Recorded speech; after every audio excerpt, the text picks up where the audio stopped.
20 seconds.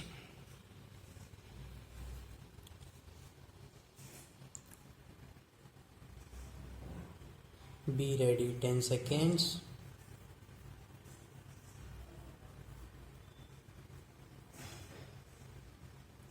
Start.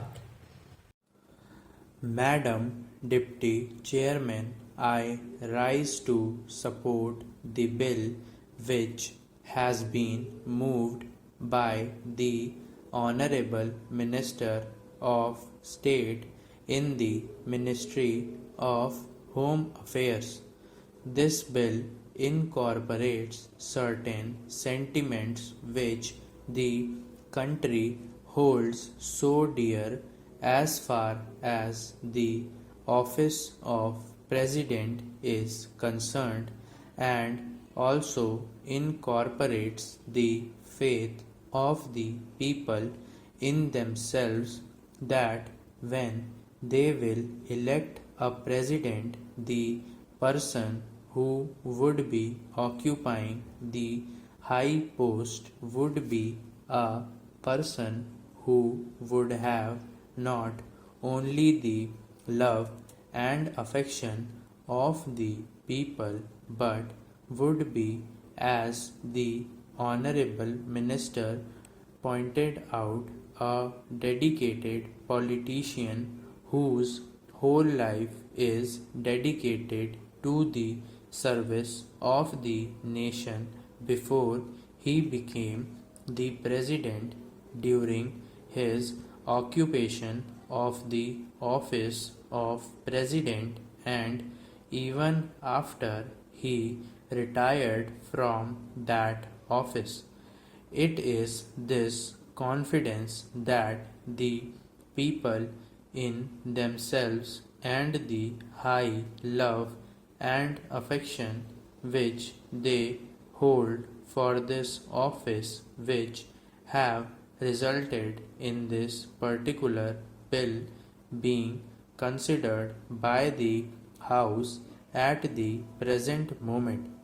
The Honorable Minister has pointed out that the President who has just retired has fulfilled all the requirements which are the basis of this particular measure, and the measure which was passed in 2001.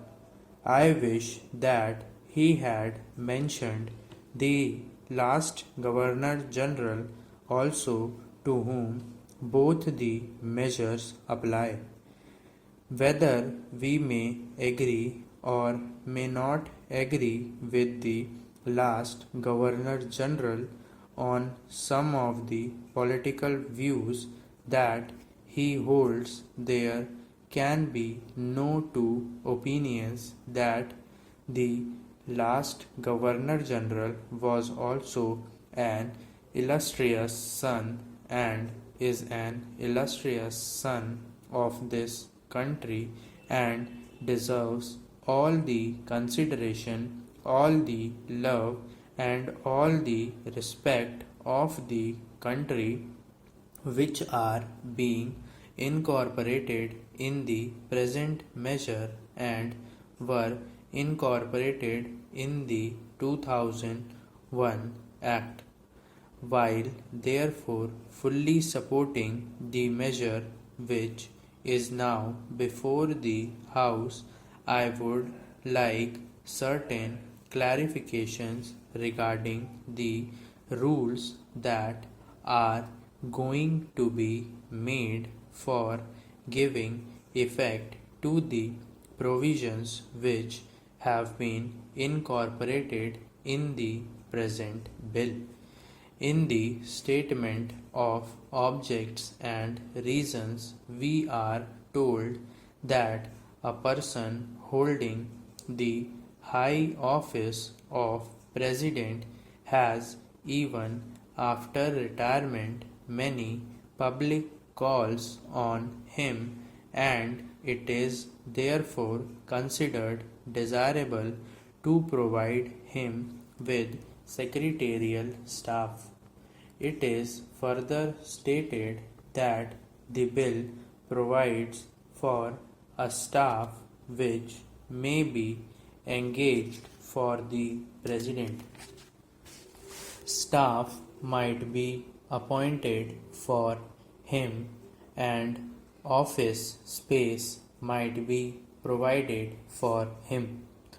It is because of this that certain misgivings have arisen in the minds of some of the members, and they want it to be made perfectly clear that the staff will be appointed not only for the ex-president but will be appointed by the ex-president, and it will be his wishes and his desires that will be taken into account when a particular person is being appointed.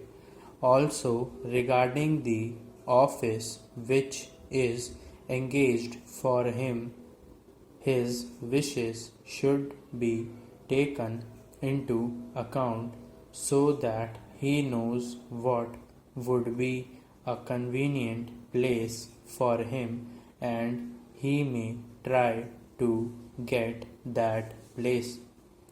Another reason for insisting on what I consider to be an important detail is that if the government appoints the staff for the ex-president, then automatically they become government servants because they have been appointed by the government. It may be that in the rules a clarification might be attempted whereby they may be exempted from some of the service conduct rules which are applicable to normal government servants. But even therefore, it will be much better that this should not be left in any doubt, and that these persons that are appointed to assist the ex-president in his secretarial task are appointed by the ex-president himself. They would be the staff of the ex-president and would not be appointed by the government. For the ex-president and would not be government servants.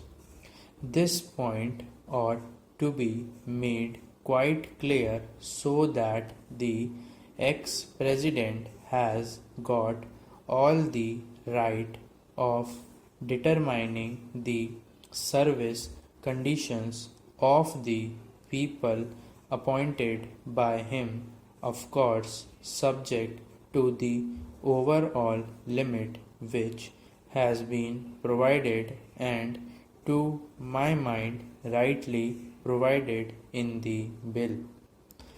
Within that overall limit, perhaps it will be much better to leave the rest of the matter to the President himself so that we may also express our further confidence in the President to the effect that he would utilize it with discretion and with all sense of responsibility and fair play, and taking into account the interests of the public and the public exchequer too. Another point which also needs some clarification is regarding the payment to be made for the secretarial assistance and for the secretarial staff.